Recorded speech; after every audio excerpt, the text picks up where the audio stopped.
And I am very excited about those things. तो I guess एक बहुत ज़्यादा लंबा ये टॉपिक हो गया है, बट मैं उम्मीद करता हूँ कि आपको ये पॉइंट्स पसंद आए होंगे और आपका मुझसे इत्तेफाक होगा। अस्सलामुअलैकुम एवरीवन, क्या हाल हैं आप लोगों के। मेरा नाम है Mohammad Taimur and welcome to another episode of the Bahria town Karachi show. इस एपिसोड में हम बात करेंगे उन 10 चीज़ों की कि जो कि मुझे पर्सनली बहुत ज़्यादा पसंद है बहरिया टाउन कराची के अंदर। बहरिया टाउन कराची एक मॉडर्न अमेजिंग खूबसूरत तरीन सोसाइटी है, ये बात तो सबको पता है। बाकी भी और भी कुछ फैक्टर्स हैं कि जिसको हम कभी कभी नज़रअंदाज कर देते हैं, तो इसलिए मैंने ये लिस्ट कंपाइल करी है ताकि हम उन चीज़ों पर भी बात कर सकें जो सिर्फ बहरिया टाउन कराची की खूबसूरती और उनकी चीज़ों से हटकर है।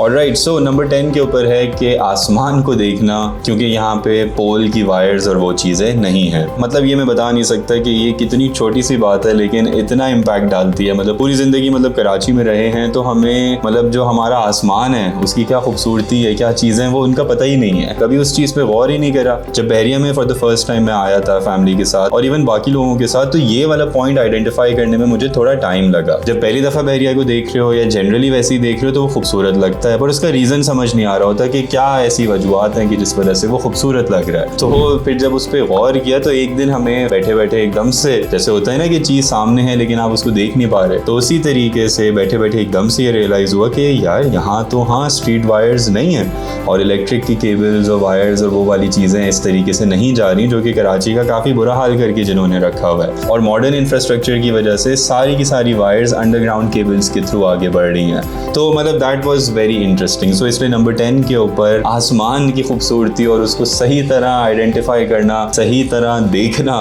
भी एक बड़ी नेमत है। मैं बता नहीं सकता कि इससे आंखों में, दिल को वैसे कितना सुकून मिलता है खुदा के शाहकार को देखने में। एंड डेफिनेटली बहरिया टाउन का इंफ्रास्ट्रक्चर उस चीज़ को हेल्प करता है। नंबर 9 पर है यहाँ पे बहुत सारे पार्क्स। बहरिया टाउन कराची में पार्क्स बहुत ज़्यादा हैं। हर एरिया के अंदर अपना एक कम्युनिटी पार्क है, जो कि ज़ाहिर है जैसे जैसे आबादी आती जाएगी उस एरिया के अंदर बढ़ते रहेंगे। बट उन एरियाज़ के अंदर कि जहाँ पे अभी आबादी इतनी ज़्यादा नहीं भी है, तब भी वहाँ पे बहरिया टाउन कराची ने काफ़ी पार्क्स बनाए हुए हैं। और पार्क्स की इंपॉर्टेंस वंस अगेन हमें मुझे नहीं समझ आती थी। हम जो ज़्यादातर शहर के अंदर पले बड़े बच्चे, हमें पार्क्स का कॉन्सेप्ट ही नहीं था इतना ज़्यादा, क्योंकि वहाँ पे कराची के अंदर या वैसे भी पार्क्स इतने मेंटेन होते ही नहीं। हमने तो हमेशा बगैर घास के ही पार्क्स को देखा है, तो ऑब्वियसली इतना ज़्यादा इम्पैक्ट नहीं था। लेकिन जब यहाँ आए और यहाँ आके देखा, पार्क्स को यूज़ किया, तो उससे समझ आई कि ये ज़िंदगी की एक बड़ी नेमत है जो कि हमारी हुकूमत ने और हमारे हुकूमती इदारों ने हमसे छीनी हुई है। तो यहाँ पे आके इस चीज़ से काफ़ी रिलैक्सेशन मिलती है, काफ़ी सुकून मिलता है। फैमिली के लिए इवन एक छोटी सी वॉक या 1 घंटा फैमिली के साथ पार्क में गुजार लेना, it changes everything. So yes, lot of parks in Bahriya Town. That's on number 9. Number 8 पे मैंने रखा हुआ है कि बहरिया टाउन कराची परफेक्ट है हाउसिंग के हवाले से, घर बनाने के लिए और अपनी फैमिली के फ्यूचर के लिए। बहरिया टाउन कराची जो इन्वायरमेंट ऑफर कर रहा है, बहरिया टाउन कराची जो मेंटेनेंस, जो चीज़ें, जो एक फैसिलिटीज़ प्रोवाइड कर रहा है, वो हमारी फैमिलीज़ और उनके फ्यूचर के लिए बहुत ज़बरदस्त हैं। ये जो सारी फैसिलिटीज़ बहरिया प्रोवाइड करता है, इसकी वजह से बहुत लाइक माइंडेड लोग, थोड़े से मॉडर्न कंस्ट्रक्टिव लोग यहाँ पे आके रहना शुरू करते हैं। जब एक सोसाइटी के अंदर उसी टाइप के लोग होते हैं, तो फिर ऑब्वियसली वहाँ से सोसाइटी की सोच, चीज़ें, वो सब बनना उस हवाले से शुरू होती हैं। तो इसीलिए अगर एक घर के हवाले से बोलूँ तो ज़ाहिर है मैं खुद भी चाहूँगा कि मेरी फैमिली, मेरे बच्चे एक अच्छे लोगों के इन्वायरमेंट के अंदर पले बढ़े हैं, कि जहाँ पे कम्युनिटी के अच्छे बॉन्ड्स हों, मोहब्बतों के ऊपर एक सिलसिले बने हुए हों। जो हमारे कल्चर की चीज़ें थी जो कि हम मिस आउट कर चुके हैं, हम उनको वापस से उठाएँ और उन चीज़ों को आगे लेके चलें। तो इन सब फैक्टर्स को एक साथ जब मैं देखता हूँ तो तभी मेरी नज़र में it's a perfect place for housing and for the family future. और ये एक अमेजिंग इंफ्रास्ट्रक्चर देता है एक जहनी सुकून से एक अच्छी ज़िंदगी गुजारने के लिए। क्योंकि यहाँ पे एक इम्पॉर्टेंट फैक्टर समझना ये ज़रूरी है कि अगर इंसान ने कुछ बनना है, कुछ क्रिएटिव करना है, वो लीडर बनना है, कुछ ज़िंदगी में कुछ हासिल करना है, तो उसको पीसफुल इन्वायरमेंट चाहिए होता है।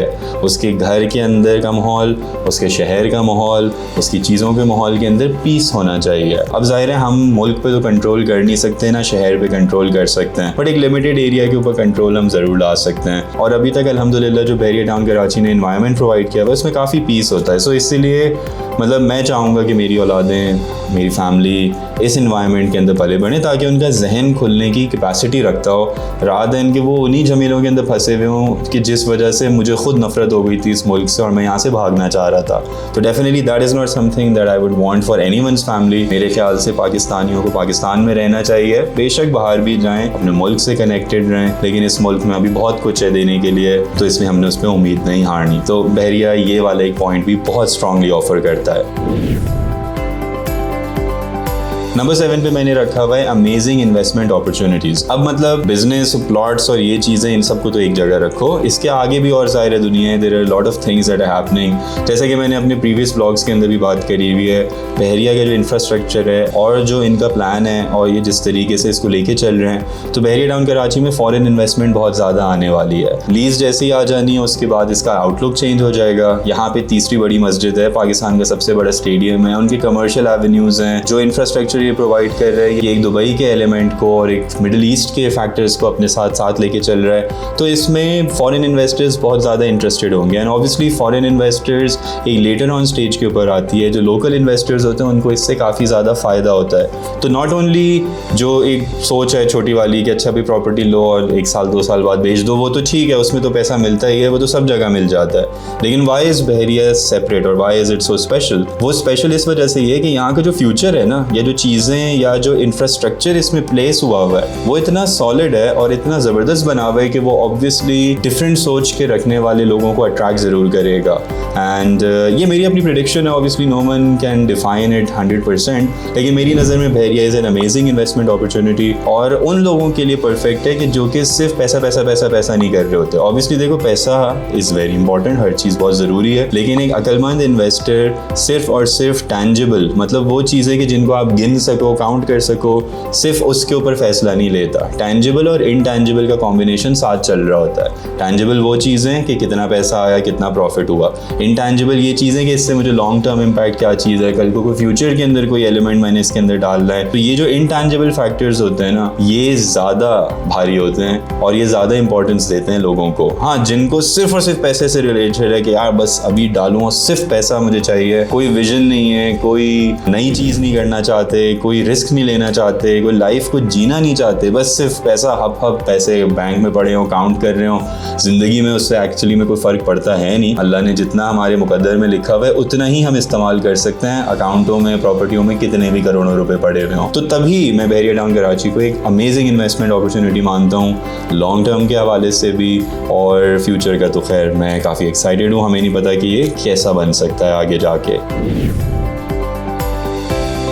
नंबर 6 के ऊपर मैंने रखा है कि ऑल फैसिलिटीज़ अवेलेबल बहरिया टाउन कराची के अंदर ही। इसका मतलब ये कि तमाम चीज़ें, एक सुई से लेके पिक एनीथिंग, वो सब आपको बहरिया के अंदर से मिल जाएगा। ऑब्वियसली कुछ चीज़ें हैं कि जिसके लिए आपको मेन सिटी जाना पड़ता है, बट आई थिंक एक सबर्ब के अंदर इससे ज़्यादा चीज़ें नहीं हो सकती, जिसकी वजह से मैं काफ़ी सेटिस्फाइड हूँ, मेरी फैमिली काफ़ी सेटिस्फाइड है। हमें बहुत ज़्यादा बाहर जाने की ज़रूरत नहीं पड़ती। शॉपिंग में अगर कोई ऐसी चीज़ होती है, हम दराज के थ्रू या ऑनलाइन शॉपिंग के थ्रू यहाँ मंगवा लेते हैं। कभी अगर बहुत ज़्यादा कोई नीड हो गई तो मॉल्स और ये चीज़ें यहाँ पे बिल्कुल like 20 minutes away, lucky one का एक मॉल है, उधर करीब में चले जाते हैं। तो इतना ज़्यादा सिटी की तरफ और कहीं भी जाने की इतनी नीड नहीं है, अनलेस कि आपकी खुद पर्सनल चॉइस हो। अब आपको एक पर्टिकुलर ब्रांड का कपड़ा पसंद है तो भाई उसके लिए तो आपको शायद अगर दुनिया के कोने में भी जाना पड़े तो आप जाओगे।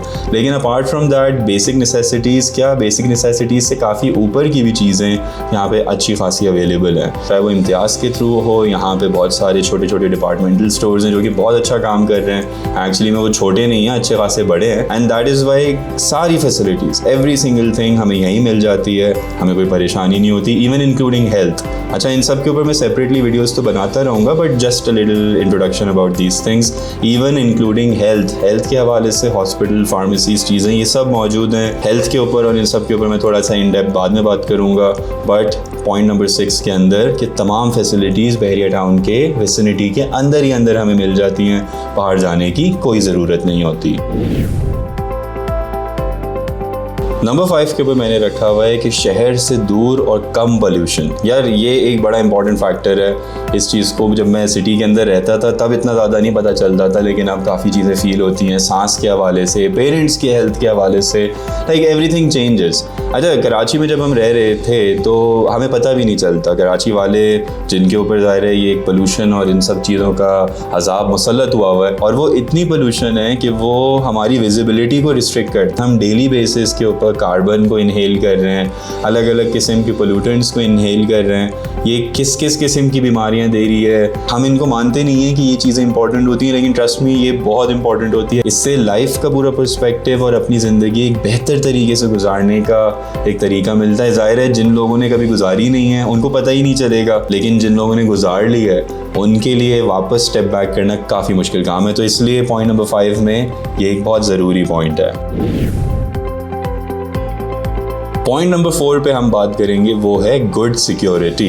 अब इससे पहले कि आप लोग सब अपने चाकू वाकू निकाल के बैठ जाएं, क्योंकि बहरिया के ऊपर तनकीद बड़ी आसानी से की जाती है, तो मैं छोटा सा एक पॉइंट बोलते हुए चलूं जो कि मैं आगे लेटर ऑन अपनी सिक्योरिटी की वीडियो में डिटेल में बात करूंगा। वो ये है कि बहरिया टाउन कराची बहुत अच्छी सिक्योरिटी प्रोवाइड करता है। अल्हम्दुलिल्लाह मुझे 4 साल हो गए हैं यहाँ पे रहते हुए, कोई ऐसा इंसिडेंट नहीं। हम काफ़ी रिलैक्सड होकर घूमते हैं। मैं बहुत ज़्यादा फिरक हूँ, मैंने बहरिया काफ़ी घूमा हुआ है। लाइक इसके छोटे छोटे स्पॉट्स में भी काफ़ी गया हुआ हूँ। रातों के 4 बजे भी घूम रहा होता हूँ, 3 बजे भी घूम रहा होता हूँ, 2 बजे हम कभी वॉक पे निकले हुए होते हैं। ये बात अग्रीड है कि बहरिया टाउन कराची की सिक्योरिटी परफेक्ट नहीं है, मतलब जन्नत का माहौल नहीं क्रिएट किया हुआ उन्होंने कि कोई गलत हो ही नहीं सकता यहाँ पे, कभी कोई मसला ही ना हो, ऐसा नहीं है। और ऑब्वियसली एक्सपेक्ट करना भी स्टूपिडिटी है। मतलब जिन लोगों के साथ बुरा हुआ होता है, अल्लाह उनके ऊपर आसानियाँ पैदा करे, वो शायद जज्बात में आके उस वक्त ये चीज़ें बोल रहे होते हैं, लेकिन ऐसा नहीं है कि सिक्योरिटी रिस्पॉन्स नहीं करती। मतलब कम से कम हमारी पुलिस से, हमारे इदारों से बहुत बेहतर है। मतलब हमारे इतने इदारे मिलके, कितनी इंटेलिजेंस एजेंसियां, पुलिस वाले ये वो मिलके कराची के एक छोटे से हिस्से को नहीं संभाल सकते। इन्होंने तो अच्छा खासा बड़ा एरिया एक प्राइवेट लेवल के ऊपर संभाला हुआ है, तो इससे सिक्योरिटी गुड है। परफेक्ट नहीं है, वंस अगेन फिर से एक बात बोल रहा हूँ, गुड है। यूजुअली बहरिया में अभी तक जितनी चोरियां हुई हैं वो ऐसी हुई हैं कि इंसान बोले यार ये क्या, मतलब बंदे के घर में 1 करोड़ रुपए कैश में रखे हुए थे, कोई बंदा आया चोरी करके ले गया। तो ऑब्वियसली ये बातें बगैर इंटरनल या इनसाइड इन्फॉर्मेशन की नहीं हो सकती। इसके लिए थोड़ी अकल चाहिए होती है। एंड हेंस मेरी नज़र में बहरिया टाउन कराची की बहुत अच्छी सिक्योरिटी है। मैं कह तो रहा हूँ, मैं पहले भी बोल चुका हूँ, खुदा न खास्ता अगर चोरी यहाँ पे मेरे घर में हो भी गई, खुदा न खास्ता या हमारे साथ यहाँ कोई इवेंट भी हो गया, मैं तब भी यहीं रहना चाहूँगा, क्योंकि कराची को मैं जानता हूँ ना। मतलब वहाँ पे मेरे 3 से 4 मोबाइल कराची के अंदर चोरी हुए हैं, और इसी तरीके से मेरे दोस्तों के साथ भी बहुत कुछ हुआ हुआ है। और खैर इससे तो हम नहीं डरते, अब तो इतने यूज्ड टू हो चुके हैं इन चीज़ों से। लेकिन जो वहाँ का एनवायरनमेंट है ना, वहाँ पे मैं लोगों को देखता हूँ घरों से बाहर नहीं निकल सकते, उनकी जानें निकल रही होती हैं कि मतलब घर के बाहर गाड़ी में से घर के अंदर जाने तक में वारदात हो जाती है। मतलब आई स्टिल प्रेफर दिस। तो मैं बहरिया टाउन की सिक्योरिटी को सच में सैल्यूट भी करता हूँ, और मेरी नज़र में वो काफ़ी अच्छा काम कर रहे हैं। परफेक्ट नहीं है, जिसको बहुत ज़्यादा शिकायत है ना वो जाके कराची में रह ले या किसी भी और जगह रह ले जहाँ पे उसको लगता है कि उसको जन्नत का माहौल मिल जाएगा। इवन जो लोग बाहर से आए हुए होते हैं ना, तो भाई बाहर की भी दुनिया को ऐसी परफेक्ट नहीं चल रही होती, चोरियां वहाँ पे भी होती हैं। तो बहरिया की सिक्योरिटी फरिश्तों से नहीं बनी हुई है, लेकिन अच्छा काम कर रही है। So yes, that is why good security. Point number 3 पे मैं बात करूंगा अमेजिंग इन्वायरमेंट। मतलब ठीक है, हमने पीस के हवाले से और सुकून के हवाले से तो बात कर लिया, लेकिन एक अपने इन्वायरमेंट की खूबसूरती है। यहाँ की रोडें, यहाँ की चीज़ें, जिस तरीके से ये लोग मेंटेन करते हैं, जो सीनरी है पूरे बहरिया की ओवरऑल, जो एक मतलब आपको नज़र आ रहा होता है वो इतना खूबसूरत होता है। सनराइज़ के वक्त, सनसेट के वक्त, ओवरऑल सिक्योरिटी के हवाले से आप उन चीज़ों को एंजॉय कर सकते हो। आप पार्क में जाके बैठ सकते हो, आप अपनी फैमिली के साथ एंजॉय कर सकते हो, आप वॉक पे जा सकते हो, आप साइकिलिंग कर सकते हो। There are so many things that you can do, और वो सब पॉसिबल होता है एक इन्वायरमेंट से। तो ये इन्वायरमेंट की सारी वो चीज़ें हो गई कि जो कि एक नई सोसाइटी में हो रही होती हैं। अब ये बिल्ड होगा तो अब ज़ाहिर है अब कम्युनिटी भी और बिल्ड हो रही है। एंड दैट इज़ वाई, जैसे मैंने पहले कहा कि जब पीस होता है किसी भी जगह में तो वो सोसाइटी आगे प्रोग्रेस करती है, वो फिर क्रिएटिव हो सकती है। यहाँ पे दंगे फसाद हो रहे हो तो इंसान अपने आप को ही बचाने में लगा रहेगा, वो ये तो सोचेगा ही नहीं कि अच्छा यार मैंने कोई दूसरा भी काम करना है। तो इसलिए पीस बहुत ज़रूरी है, और तभी ये अमेजिंग इन्वायरमेंट बहुत हेल्प करता है। नंबर 2 के ऊपर मैं रखूँगा a lot of business opportunities. मतलब बहरिया टाउन कराची में जितनी बिजनेस की अपॉर्चुनिटीज़ हैं, मेरा नहीं ख्याल कि कहीं भी और कराची में इतनी अवेलेबल हैं। मैं इसकी एग्जांपल इस तरीके से देखता हूँ कि एक गोश्त का पीस है, कराची के अंदर उस एक गोश्त के पीस के ऊपर 1 करोड़ लोग चिपके हुए हैं और उसमें से अपना अपना हिस्सा निकाल रहे हैं। बहरिया टाउन कराची के अंदर उसी एक गोश्त के पीस के ऊपर कुछ चंद 50-100 लोग घुसे हुए हैं और वो वहाँ से हिस्सा निकाल रहे हैं। तो डेफिनेटली इधर ज़्यादा अपॉर्चुनिटी है। बेवकूफ़ हैं वो लोग जो कि वहीं जाके उस सैचुरेटेड मार्केट को बार बार खोदने में लगे। तो ठीक है, वो भी एक अच्छी स्ट्रैटेजी है, लेकिन ज़्यादा अक्लमंदों वाली स्ट्रैटेजी इस जगह के ऊपर है। अब बहरिया टाउन में बिजनेसेस लाइक अनलिमिटेड है। ऑनलाइन बिजनेसेस, सर्विस इंडस्ट्री से related businesses, restaurants, clothing, imported stuff, construction, property, XYZ, मतलब बहुत सारी बिजनेस अपॉर्चुनिटीज़ हैं। लेकिन उन लोगों के लिए कि जिन्होंने थोड़ा सा अपना टाइम यहाँ आके स्पेंड किया है, मतलब रहने के हवाले से नहीं, लेकिन उन्होंने मेहनत पुट इन करी है कि वो शुरू में आ रहे हैं, जा रहे हैं, यहाँ के लोगों से इन टच हो रहे हैं, उनके बारे में पता कर रहे हैं कि क्या क्या चीज़ें रिक्वायर्ड हैं। तो इसलिए बिजनेस अपॉर्चुनिटीज़ तो अनलिमिटेड हैं। और उसके साथ साथ जो एक इंफ्रास्ट्रक्चर है यहाँ, वहाँ पे हम एक डिजिटल की काफ़ी अच्छी बेस बना सकते हैं, और तभी इसको मैंने नंबर 2 के ऊपर रखा है। अब बात करते हैं नंबर 1 की, सबसे इम्पॉर्टेंट एक्चुअली में, और वो क्या, वो है यहाँ की कम्युनिटी, यहाँ के लोग सच में मुझे बहुत अच्छे लगते हैं। वैसे ही नहीं बात कर रहा कि आप लोगों से डिस्कशन हो रही है, बट एक्चुअली में मतलब मैंने जब से अपनी यूट्यूब की जर्नी स्टार्ट करी है, मेरा आप लोगों से इंटरेक्शन इसी तरीके से है कि मतलब मैं कैमरा में बात कर रहा हूँ, लेकिन ऐसा लगता है कि जैसे हम सब एक दूसरे की ज़िंदगियों के अंदर मतलब जुड़े हुए हैं। और वो सिर्फ यहाँ की हद तक नहीं है। जब मैं बहरिया के अंदर भी घूम रहा होता हूँ, कभी शॉपिंग गैलरी जाते हैं, कभी इम्तियाज़ पे हूँ, कभी पार्क्स में हूँ, कभी कहीं जगह, तो बेहतरीन फैमिलीज़ मिलती हैं, प्रोग्रेसिव फैमिलीज़ मिलती हैं, अच्छे लोग मिलते हैं, ऐसे लोग मिलते हैं कि जिनसे रैंडमली बीच में कहीं मुलाकात हुई, ऐसी दोस्ती हो गई कि आज तक वो चल रही है। बहुत ही कम ऐसे लोग हैं कि जो कि मॉरल्स और एथिक्स और उन चीज़ों को इतनी ज़्यादा वैल्यू नहीं देते, लेकिन यहाँ पे बाकी लोग हैं। सिग्नल्स के ऊपर खड़े हुए मुझे मिलते हैं तमीज़ से। फिर बहुत सारे स्टेट एजेंट भाई हमारे जो हैं, या और बहुत सारे शायद बाहर से आए हुए होते हैं, या जिन लोगों को 10 रुपये बचाने का बहुत शौक होता है, वो रॉन्ग वे ले रहे होते हैं, लेकिन अच्छी फैमिलीज, अच्छे लोग खड़े हुए मिलते हैं, वो बदलाव लाने की कोशिश कर रहे हैं, वो सोच रहे हैं, मतलब देखो ऐसे ही बदलाव आता है। अगर ये गलत जो लोग कर रहे हैं, जो रॉन्ग वे जा रहे होते हैं, ये काम कर रहे होते हैं, उनकी क्योंकि सोच ही 2% वाली है कि 10 रुपये बचा लूँ मैं, मतलब उस 10 रुपये बचाने में ही वो सोच में पूरा लगा रहेगा। अल्लाह उसकी ज़िंदगी में कभी बरकत नहीं डालेगा, क्योंकि उसको पता ही नहीं है कि वो चोरी कौन सी कर रहा है, छोटी सी 2% की। तो हम उनको तो बदल नहीं सकते, क्योंकि ज़ाहिर है वो तरबियत का मामला है, और इसी से एक बंदे का डिफ़ाइन होता है कि वो आगे लाइफ में क्या कर रहा होता है। मतलब चोरी भी यही बंदा ज़्यादा करता है जो कि छोटी झूठ में, या जिसको छोटी चोरी में मसला नहीं होता। चांसेस ऐसे होते हैं, ऑब्वियसली ये नहीं कह रहा कि हर रॉन्ग में जाने वाला चोर बन जाएगा, लेकिन इन चीज़ों को हमने ख्याल में रखना होता है। तो इसलिए फैमिलीज़, लोग वो ज़बरदस्त हैं, अच्छे बुरे लोग सब जगह होते हैं, लेकिन मुझे काफ़ी अच्छे लोग यहाँ पे मिले। मैं भी शायद मेरा नज़रिया ऐसा है, लेकिन मुझे पाकिस्तान के खैर ख्वाह ज़्यादा पसंद है। मुझे यहाँ से भागने वाले या जो इस मुल्क को गालियाँ देते हैं, देखो यहाँ से बाहर जाके काम करना कोई गलत बात नहीं है, लेकिन बाहर जाके एक एटीट्यूड आ जाना, अपने आप को ज़्यादा बड़ा समझने लगना इज़ समथिंग रॉन्ग, क्योंकि वेस्ट के सिस्टम्स गुलामी के सिस्टम्स हैं। काश ये लोगों को समझ आ जाए। अल्लाह के सिस्टम लगते दकियानूसी होंगे बेशक, या पुराने ज़माने के लगते होंगे, लेकिन वो आज़ादी के सिस्टम्स हैं, वो सच में आज़ाद करते हैं। तो हैंस ये जो लोग हैं ना, ये मुझे बड़ा एक्साइट करते हैं, and I am very excited about those things. तो आई गेस एक बहुत ज़्यादा लंबा ये टॉपिक हो गया है, बट मैं उम्मीद करता हूँ कि आपको ये पॉइंट्स पसंद आए होंगे और आपका मुझसे इत्तफाक होगा।